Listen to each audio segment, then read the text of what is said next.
Algunas escenas de este programa han sido representadas, incluyendo la descripción de investigaciones realizadas en la escena del crimen.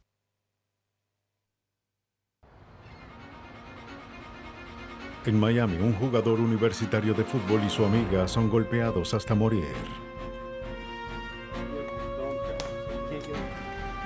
Los investigadores reúnen pequeños fragmentos de la escena del crimen a fin de hallar evidencia que apunte al culpable.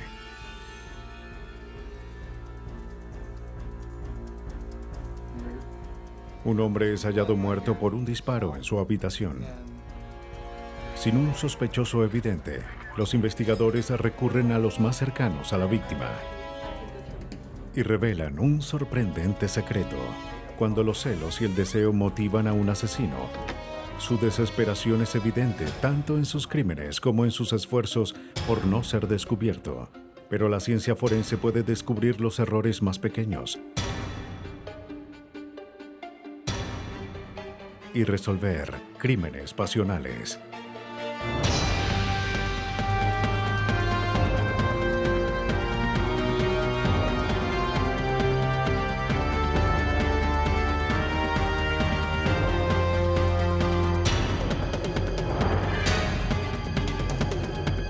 Los nuevos detectives, casos estudiados por la ciencia forense.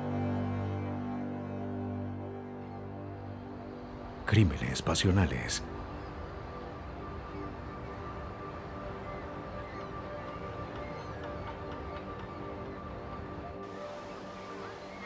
Miami Beach, una ciudad seductora con días y noches cálidos que forman el escenario perfecto para el romance.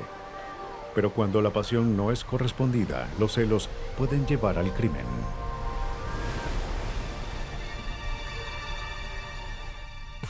El 16 de abril de 1996, el estudiante universitario Darren Thomas regresaba al dormitorio que compartía con el jugador de fútbol Marlin Barnes. Thomas observó que las llantas de su auto no tenían aire. Le había prestado el auto a su compañero. Enfadado, fue a hablar con él.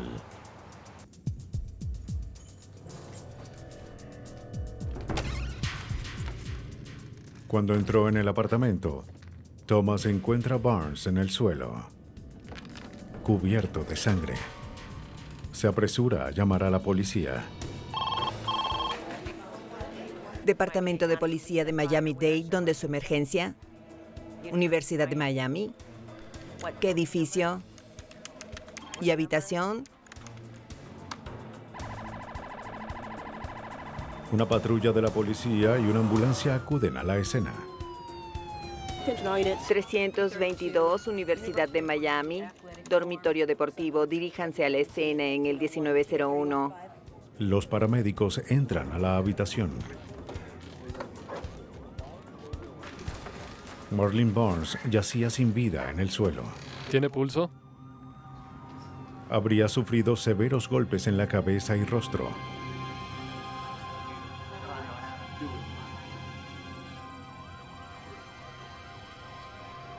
Es declarado muerto en la escena.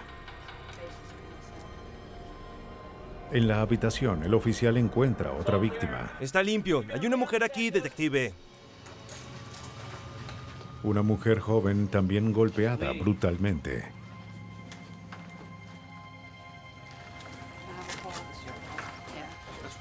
Aunque tratan de revivirla, sus signos vitales seguían débiles.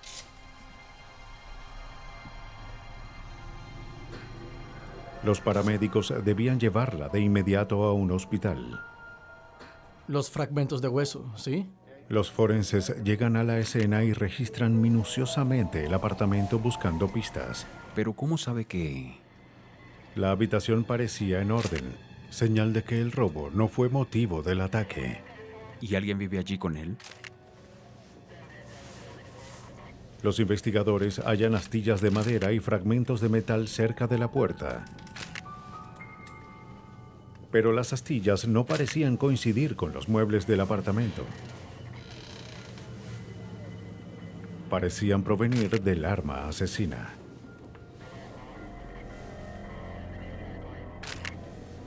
También hallan fragmentos de dientes y huesos. evidencia de la brutalidad de los ataques. Los investigadores interrogan a Darren Thomas, quien identifica a la víctima como Tinwanika Lumpkins, de 22 años. Por desgracia, tampoco sobrevive.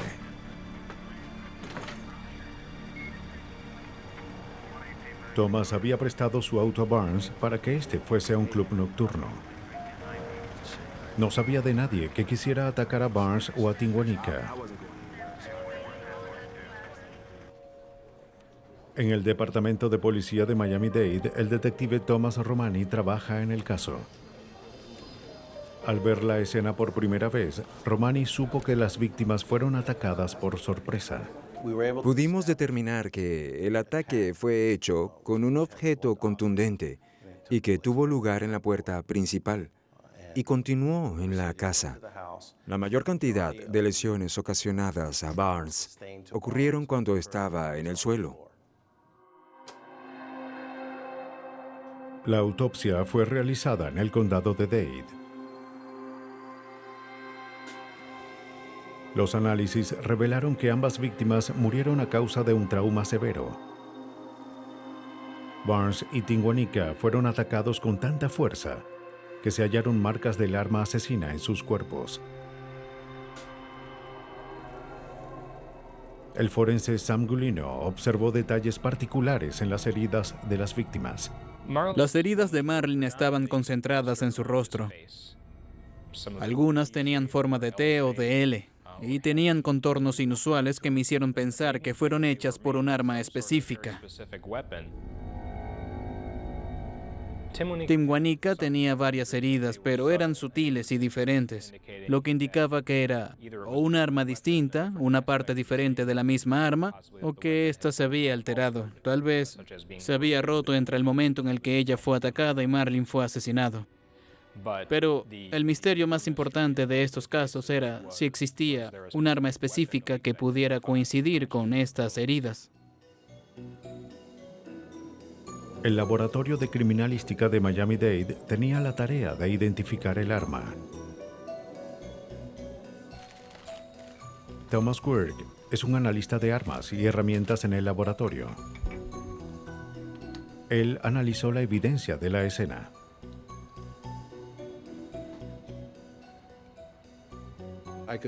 Al observar la madera, pude notar que parecía el guardamanos de un arma. La parte del arma que alguien toma con la mano izquierda cuando piensa en dispararla. La brutalidad y distancia del crimen indicaba que el asesino conocía a sus víctimas. Las noticias de la tragedia impactan a la ciudad el día siguiente. Los detectives tenían que hallar a un sospechoso. Los investigadores se reúnen con los amigos y compañeros de las víctimas. Barnes y Tinwanika eran populares y se llevaban bien con los demás. ¿Cuán bien conoce a Barnes y a Lumpkins? Yo los veía en el Club Salvation. Los jugadores nos contaron que Barnes y Tinwanika eran vistos juntos. Ninguno de ellos conocía su relación exacta. Tinwanika era amiga de Barnes desde la secundaria. La policía de Miami-Dade también descubre que Tinwanika tenía un exnovio, un cantante de rap llamado LeBron Dennis. LeBron Dennis era de Miami. Había hecho varios videos de rap. De hecho, así fue como Tinwanika y él se conocieron. La policía quería interrogar al exnovio de Tinwanika, LeBron Dennis. No esperarían mucho para hacerlo. Un día después del asesinato, Dennis fue con un amigo a la estación de policía. Y su novio, quiero que investigues eso. Ve que puedes averiguar. De acuerdo. LeBron, el exnovio de la chica asesinada, está afuera. Oh, bien, muy bien.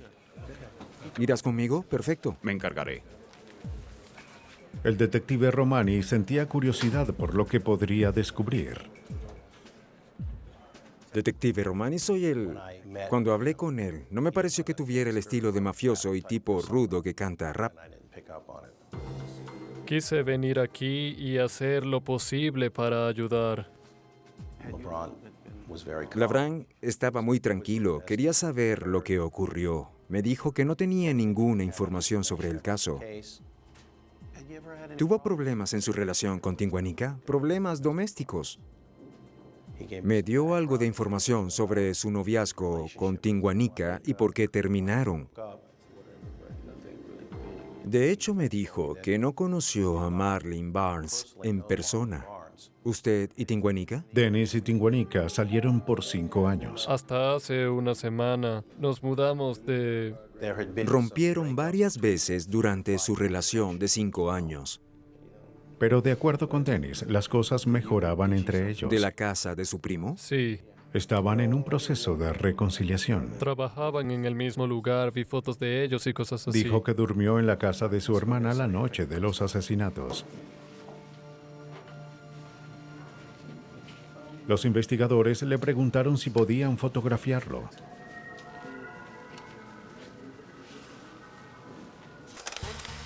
La policía quería saber si Dennis tenía marcas o rasguños, señales de un altercado físico. Las palmas. Sí, gracias.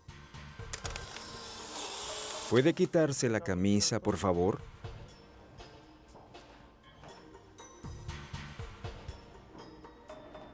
Pero no hallaron rasguños o heridas visibles en su cuerpo.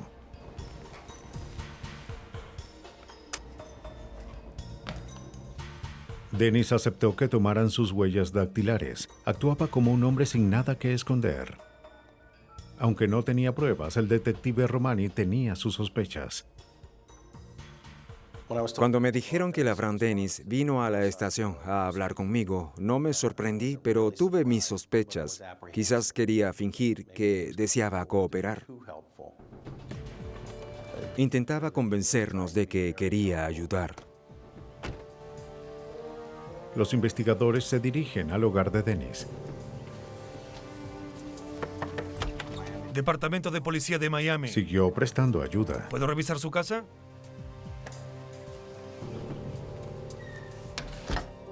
Realizan una búsqueda minuciosa. Nos gustaría que nos esperara por acá. Bien, vamos a cerrar su habitación. Buscaban cualquier cosa que pudieran vincular al crimen.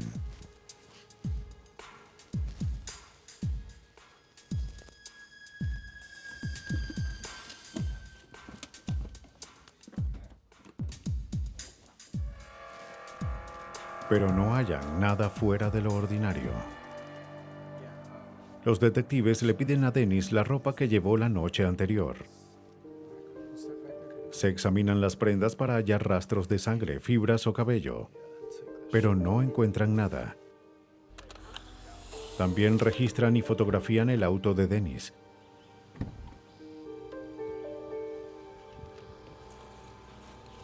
Pero no observan nada sospechoso. A pesar de la falta de evidencia, la policía no lo descarta como sospechoso.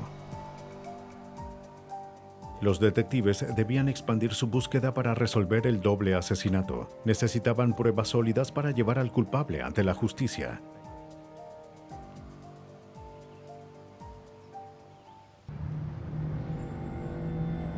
Los detectives se esfuerzan por resolver los brutales asesinatos del jugador universitario de fútbol Marlene Barnes y de su amiga Tinguanica Lumpkins.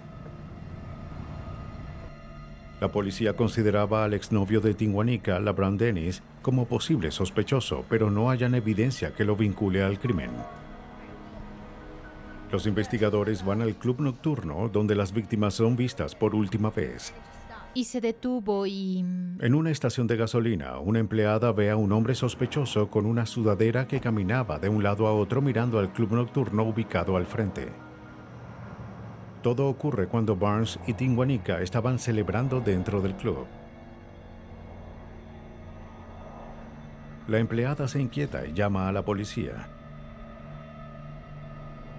Cuando llegan, el hombre había subido a su auto y dejado el lugar.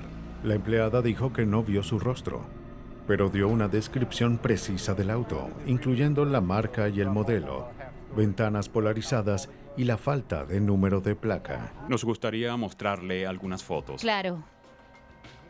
Los investigadores le muestran fotos del auto de LaBrant Dennis. En la noche puede que... Ella no lo reconoce y estaba segura de lo que había visto. Era un Honda. Este no lo es. ¿Está segura? Sí, lo siento. Bien, cuando tengamos más preguntas estaremos en contacto. La policía debía encontrar el auto y a su conductor. Adiós. Buena suerte. Investigan el pasado de Tinguanica a fin de averiguar quién podría querer lastimarla. Interrogan a varios de sus amigos. Pero no era algo mutuo. Ella quería dejarlo. El detective Romani descubre que la relación entre Tinguanica y LaBrant Dennis estuvo llena de violencia y acoso, muy lejos del rompimiento mutuo que Dennis había descrito. ¿Fue una relación agresiva? Era una relación de control. ¿Una relación de control? Cuando hablamos con sus amigos y conocidos, descubrimos que Tinguanica y LaBrant Dennis habían discutido esa semana y que ella lo había dejado. Ambos tuvieron varios rompimientos y episodios de violencia. Dennis afirmaba que estuvo en casa de su hermana la noche de los asesinatos, pero los detectives no estaban tan seguros. Obtienen los registros telefónicos de Dennis. La mañana antes de los asesinatos llamó a un hombre llamado Stuart Dillard. Los investigadores querían hablar con él. Hola, somos detectives del Departamento de Policía. Agradecemos su cooperación. Nos reunimos con Stuart. Estaba extremadamente nervioso. Había visto las noticias del homicidio y recordó haberle prestado un arma a LaBrant Dennis. Y temía que esa arma hubiese sido utilizada en ese crimen. Stuart Dillard declara que el 14 de abril, un día después de los asesinatos, Dennis lo llamó y le dijo dónde podía buscar su arma y su bolsa.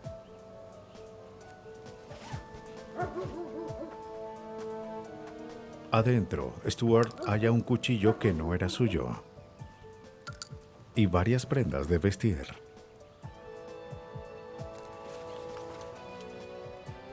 Al observar el arma, Stuart notó que le faltaba el guardamanos.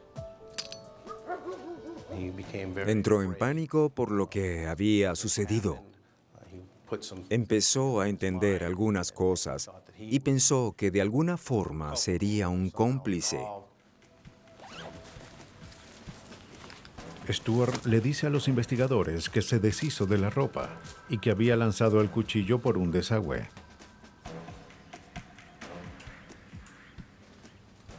Lo único que tenía era el bolso. Iremos y lo revisaremos. Los investigadores incautan el bolso, esperando hallar pistas para atrapar a Dennis. ¿Y qué hay de...? Cuando comenzamos a hablar con Stuart, no nos convencía mucho lo que estaba diciendo, ya que admitió que había prestado una posible arma asesina a LaBrant Dennis. Así que verificamos todo lo que declaró y creímos que nos decía la verdad, que había prestado su arma a Dennis sin malas intenciones. Sí, es un cuchillo. La policía de Miami-Dade revisa el desagüe y encuentra el cuchillo y el arma exactamente donde Stuart indicó que estaría. ¿Ves algo más allá abajo? Solo agua. Sacan el arma y el cuchillo. Esto es lo que buscábamos. Volveré allá abajo y veré si hay algo más. Se guardan las armas para analizarlas. Con esta nueva evidencia, la investigación contra LaBrant Dennis se intensifica. La policía interroga a sus conocidos. Jamie Meyer era una exnovia. Hola. Hola, ¿cómo ¿Bien, estás? ¿y usted? ¿Este es su auto? Sí. Ella admite que solía prestar su auto a Dennis. ¿Le importa si tomo algunas fotos? La policía observa que el auto se parecía al vehículo sospechoso visto la noche de los asesinatos. Un oficial fotografía el auto. El vehículo no tenía placa trasera, al igual que el auto visto por la empleada de la estación. Los investigadores vuelven a interrogar a la empleada. Sí, claro. Vinimos con la foto de otro auto. Le mostramos las fotos del auto a la empleada. Oh, sí, este es. Y ella identificó el auto como el que había visto esa noche. Sí, este es. La policía encuentra otra conexión entre LaBrant Dennis y el auto, No tengo dudas. pero era evidencia circunstancial. Para vincularlo con los asesinatos necesitaban evidencia forense. Estaban seguros de que el bolso se había usado para transportar las armas. El criminalista Toby Wolson examina el bolso que Stuart había prestado a Dennis. Wolson halla lo que parecían gotas de sangre seca dentro del bolso.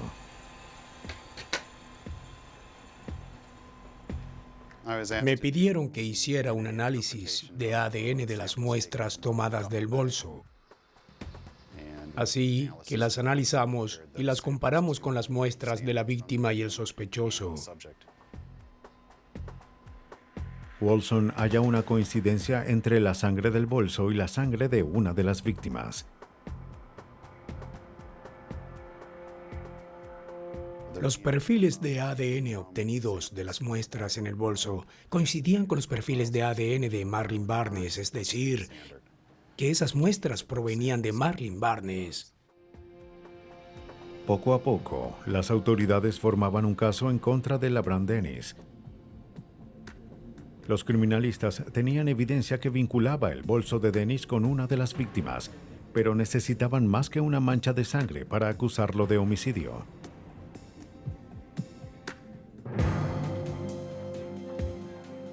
Los asesinatos del estudiante universitario Marlene Barnes y de su amiga Tinwanika Lumpkins están a punto de resolverse.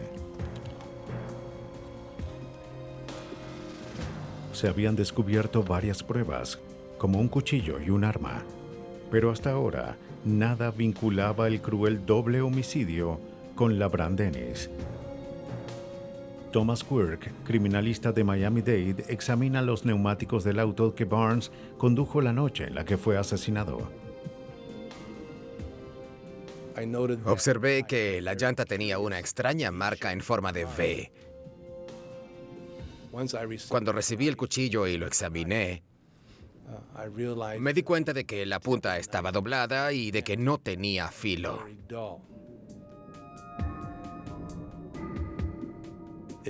Para probar que este cuchillo hizo las marcas, tuve que punzar la llanta con el cuchillo para ver si se repetían las marcas en forma de V.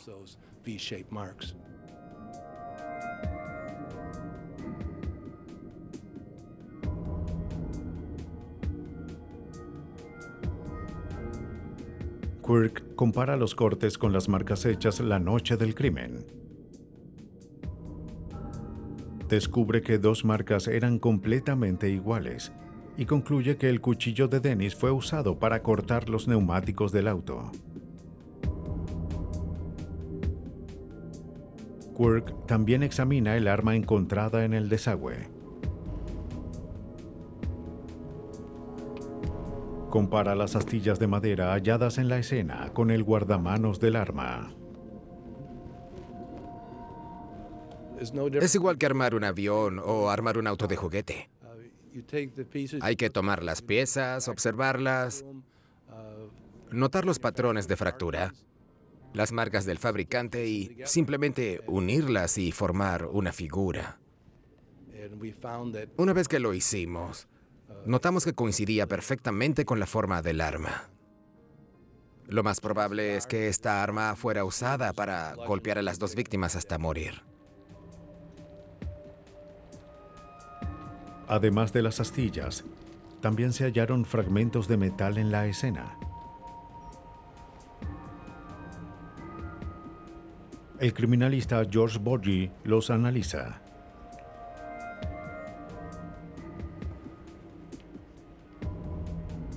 Cuando hallaron los fragmentos de metal, no se sabía cuál era su origen. Al recuperar el arma y reunir todas sus partes, en mi opinión, era obvio que se trataba de un gatillo roto y que los fragmentos de metal encontrados parecían provenir del seguro del gatillo. Pero para saber si los fragmentos de metal coincidían con el seguro del gatillo, se necesitaría más que el que fuesen parecidos. La estructura molecular y la estructura atómica de las partículas de metal son los que le dan un patrón de fractura único. No solo los bordes deben coincidir perfectamente. En este caso es una fractura tridimensional. Además de comparar los bordes, las fracturas interiores deben coincidir. Es decir, que cada borde debe encajar con los contornos del otro borde del arma. Una combinación de todas esas características descarta cualquier posibilidad de que esos fragmentos provengan de alguna otra arma. Con esta evidencia, los investigadores tenían un caso. Acusan a LaBrant Dennis de los asesinatos de Tinguanica Lumpkins y Marlin Barnes.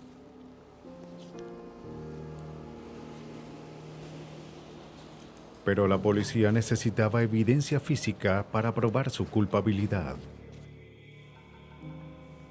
De nuevo, acuden al forense Sam Gulino.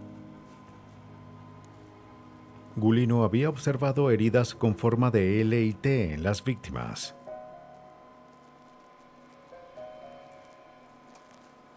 Gulino compara la evidencia con las heridas de las víctimas.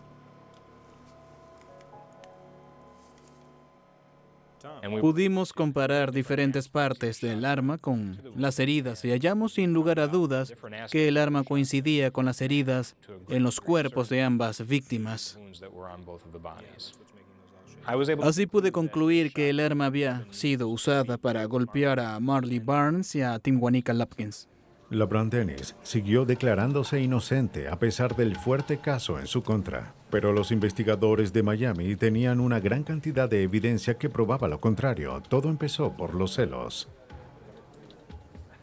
Con la evidencia se pudo determinar que LaBrant se había enfurecido muchísimo al enterarse de que Tinguanica buscaba más y más la compañía de Barnes, quien era un jugador muy popular dentro de la universidad.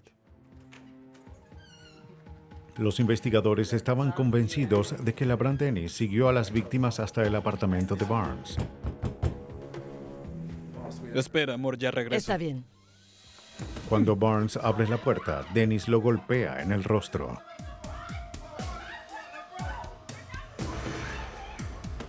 Después de atacar a Barnes, fue tras Tinguanica.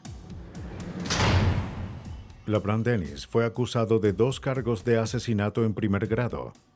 Fue sentenciado a cadena perpetua. La violenta relación entre LaBrant Dennis y Tinguanica Lumpkins llevó a la policía a investigarlo para resolver el crimen. Pero hay casos en los que no hay un sospechoso evidente. Fresno, California, es una ciudad tranquila conocida por su cercanía a 3 parques nacionales. El viernes 18 de febrero del 2000, Nancy y Ralph Gower hacían planes para el fin de semana. Sí, almorcemos, Bien. claro. Nancy conduciría hasta su casa vacacional esa tarde.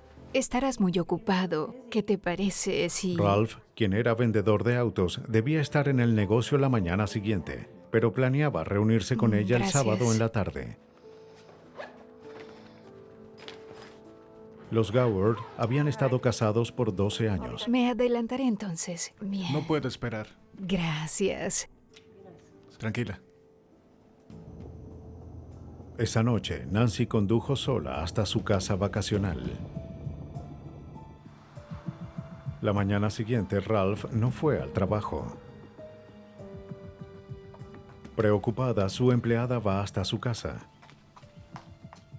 Pero cuando se asoma por la ventana, lo ve recostado en el suelo. Asustada, trata de llamarlo, pero Ralph no se movía.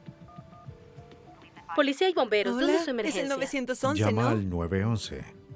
No, la puerta está cerrada, no puedo entrar. Alguien debe ayudarlo, pero hay que entrar en la casa. ¿Pueden darse prisa? Los detectives Darryl Green y Al Murieta de Fresno acuden. Un equipo de emergencia había entrado en la residencia y declarado muerta a la víctima en la escena. Ve por ese lado, yo iré por este. Aquí está. En el lado derecho del torso había 2 heridas de bala, pero no había casquillos en la escena. Tiene 2 agujeros en la Es camisa. cierto. El área alrededor del cuerpo parecía inusualmente en orden, pero los detectives observan una pequeña cantidad de sangre bajo el sillón que el asesino pudo pasar por alto. A menos que primero estuviera aquí. ¿Ves este polvo aquí? Parece que se movió o se rompió algo. Lo que está bajo la mesa. Algo no está bien. Movieron el sofá. Parece que los muebles habían sido movidos. Lo que llamó la atención de los investigadores fue que notamos que el mueble había sido movido y que la escena estaba demasiado limpia. Es decir, que alguien había limpiado la escena del crimen y movido los muebles después de matar a la víctima.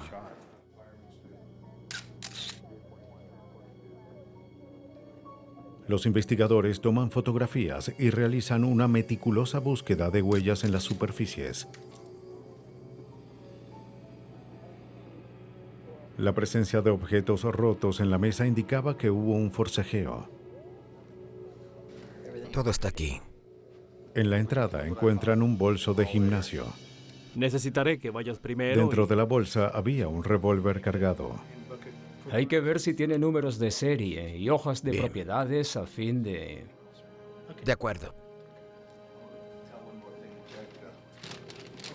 Los detectives buscan señales de entrada forzada en la casa, pero no encuentran nada. Oye, Darryl, ven aquí. La puerta automática del garaje había sido desactivada. ¿Ves? Está desconectada por aquí. La puerta solo se podía abrir manualmente. La movieron. Probablemente. ¿Encontraste algo? No, acabo de revisar el primer cajón. No sé qué hay en la bolsa, no la he revisado. Es algo pesada.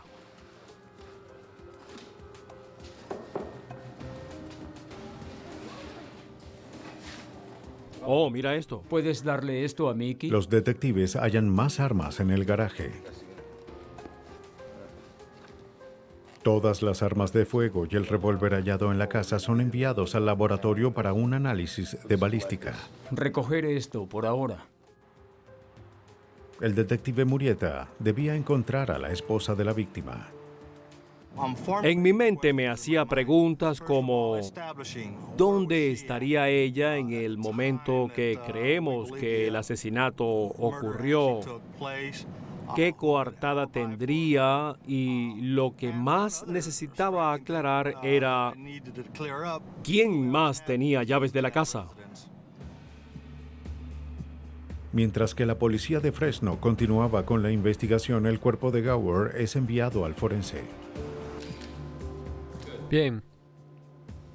El patólogo realiza varios hallazgos interesantes. Parecía que la muerte fue causada por 2 heridas de bala en el torso. Pero el patólogo Vinu Gopal observa algo más.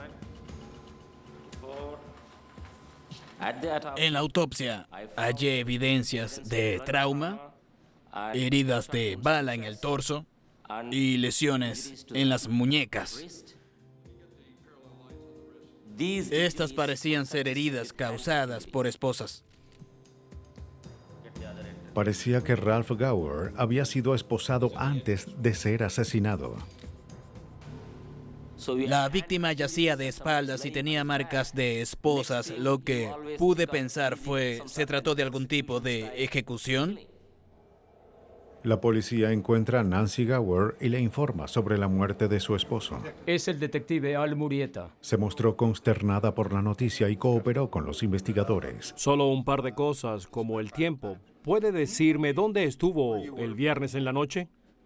La última vez que vio a su esposo fue la noche anterior, justo antes de salir hacia su casa vacacional. Luego él regresó al trabajo y yo fui a la casa. Ella esperaba que Ralph se uniera con ella después del trabajo, pero nunca llegó. Oh, no lo sé. Supongo que fue cerca de... El detective Green averigua sobre la relación entre Nancy y Ralph. ¿Recuerda a qué hora? Parecía la típica pareja estadounidense. De acuerdo con los compañeros de Nancy y Ralph, eran personas agradables y parecían estar completamente enamorados. Muy bien, Nancy. Nos pondremos en contacto y le informaremos si averiguamos algo más. Oh, de acuerdo. Todavía estamos comenzando con esta investigación, ¿sí? Gracias. Muchas gracias. Descartamos cualquier posible motivo de homicidio, incluyendo problemas financieros, problemas en el trabajo. Pudimos así descartar todos esos posibles motivos. Se envían las armas encontradas en la escena del crimen al laboratorio de Fresno. El criminalista Iqbal Sikun analizó las balas disparadas del arma y las comparó con las halladas en el cuerpo.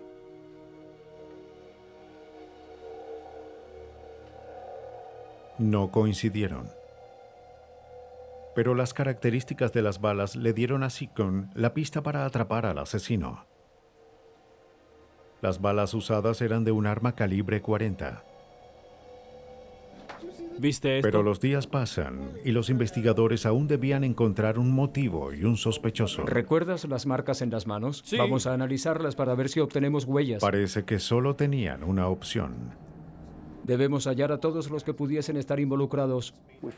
Sentimos que nuestra única opción era investigar más sobre la vida personal de la pareja y someter a Nancy a una prueba de polígrafo para verificar sus declaraciones.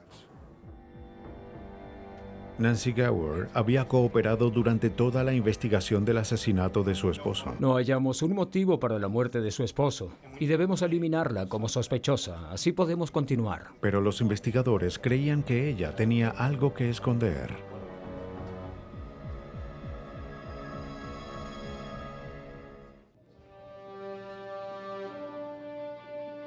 En Fresno, California, la policía investiga el asesinato del vendedor de autos Ralph Gower.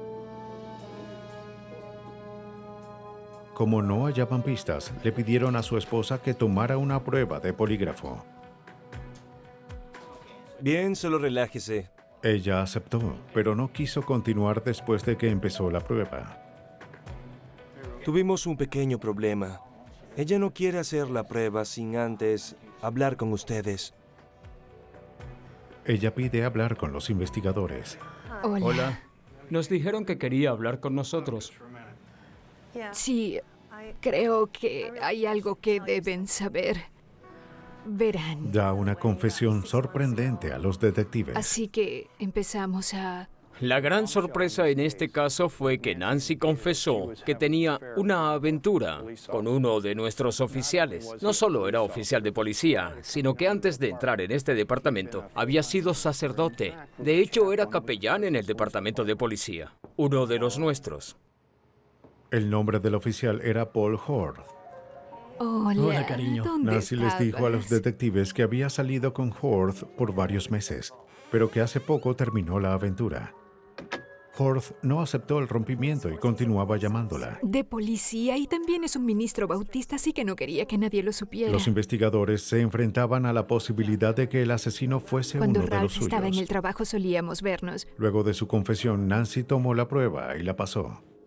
Tenía una duda sobre hablar con... Se crea un equipo de asuntos internos para investigar. Sabíamos que debíamos apresurarnos. Si un oficial de policía era sospechoso de homicidio y seguía trabajando con nosotros en el cuerpo de policía, todos se enterarían.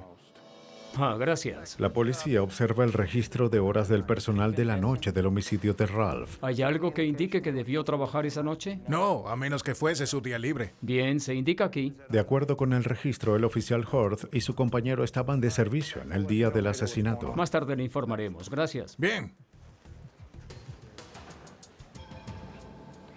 Cuando los investigadores hablan con el compañero de Horth, dijo que no había trabajado esa noche y que no firmó la hoja de entrada. Hablar con usted. ¿Trabaja con Paul Sí, Horth? así es.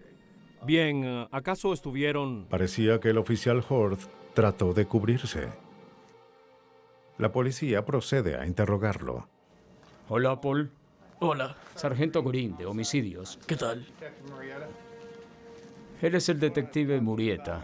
Queremos hablarle sobre la muerte de Ralph Gower, ocurrida hace una semana. De hecho, esperaba que me llamaran. ¿En serio? Sí, miren, yo no hice nada. Horth admite la aventura, pero niega haber cometido el crimen. Sé que rompí algunas reglas, pero no asesiné a nadie. Sí, eso fue lo que pensamos. Nos preguntábamos si podíamos hacerle unas preguntas. ¿Trabajó el 18 de febrero? Sí. ¿Y dónde estaba? Sí, estaba patrullando la universidad. Dijo que había estado patrullando ese día. Y disolvió una pelea. ¿Y su compañero? Le preguntaron por su compañero. Era el oficial Andre Benson. ¿Él estaba de servicio? No, firmé por él, pero no estaba allí. Ah, ¿no se presentó? Firmé por él, pero no se presentó. Bien. ¿Podemos ver su casillero? Cuando le preguntaron si podían registrar su casillero y su vivienda, aceptó. ¿Puedo ver su arma? Está bien, de acuerdo. Perfecto, bien. Salgamos de aquí para poder... Bien, ¿puede colocarse aquí? Bien. Se llevaron su equipo de policía, así como su uniforme.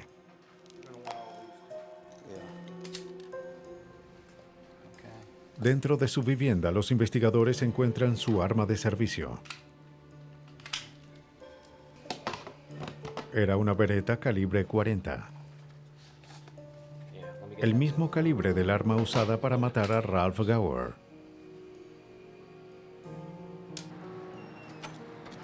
Los criminalistas Iqbal Second y Gary Corner analizan el arma.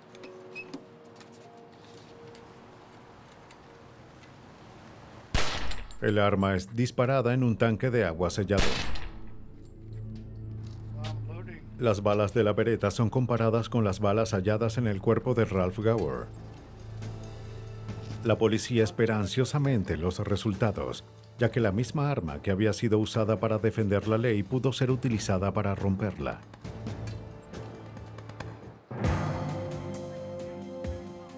La policía de Fresno investiga al oficial Paul Horth. Creían que había asesinado al esposo de su examante Nancy Gower. El criminalista Iqbal Second compara las balas disparadas del arma del oficial Horth con las que causaron la muerte de Ralph Gower.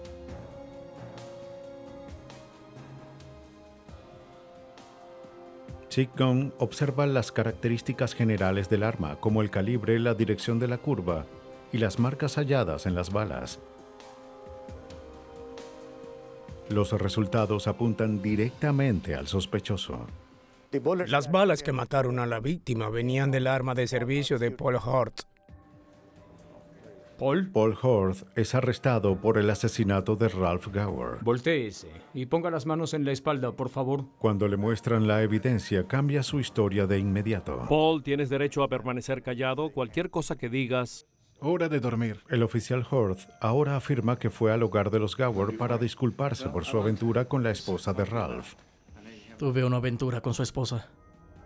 ¿Con mi esposa? Sí. ¿Pero qué diablos le sucede? Cuando Horth le contó sobre la aventura, Gower se enfureció y atacó al oficial. Se supone que eres policía. ¡Que eres un imbécil! Dijo que durante la lucha Ralph tomó su garrote. No, tranquilo. Afirma que actuó como policía y sacó su arma. Después de disparar 2 veces, Ralph entró en pánico y procedió a limpiar el lugar.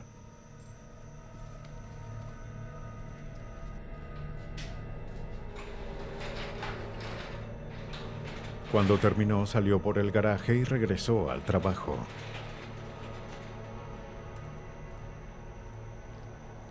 Las heridas de entrada... Los investigadores no creían la declaración de Horth de haber atacado a Gower en defensa propia. Más amplia que la salida. Sí. Para confirmar la historia del oficial, observan de nuevo los informes de la escena. Agujeros del tamaño de una moneda de 50 centavos. O de 10. 10 centavos. Creían que el ángulo de las heridas en el torso de Gower era evidencia de que había sido disparado a una distancia de más de medio metro mientras yacía indefenso en el suelo. Los investigadores regresan a la casa de Gower. 1,90 m. Iría hacia arriba. Probablemente ya estaba en el suelo. Claro, cierto. Sí, veamos si había oportunidad de cualquier otra evidencia de daño o... Analizan la escena del crimen en búsqueda de daños en las paredes por las balas. Si la víctima hubiese estado de pie como Horth afirmaba, las balas hubiesen atravesado su cuerpo y las paredes tendrían daños, pero no era así.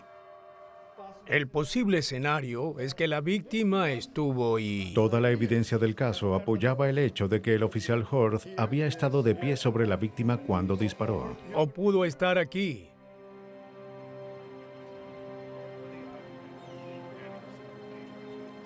A pesar de la aplastante evidencia, los fiscales saben que los jurados suelen dudar en declarar culpable a un oficial de la ley. Las autoridades recurren al FBI.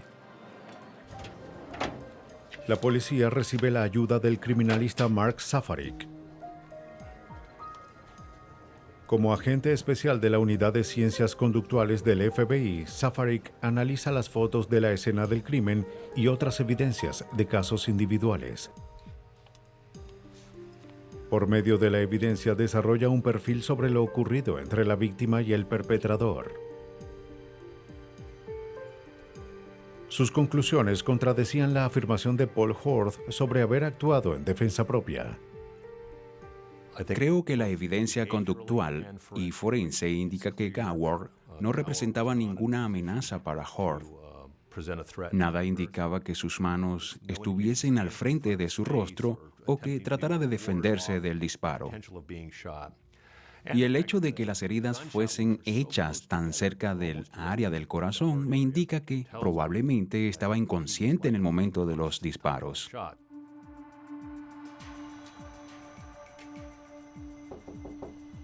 Con base en la evidencia, la policía cree que Paul Horth fue a la casa de Ralph Gower con la única intención de matarlo. Nancy Gower había terminado su aventura y él tenía que deshacerse de su rival. Sí, claro. Los investigadores creen que Horth golpeó a Gower con su garrote. Luego lo esposó a una mesa. Tengo una aventura con su esposa. ¿Qué? Y le disparó 2 veces en el torso.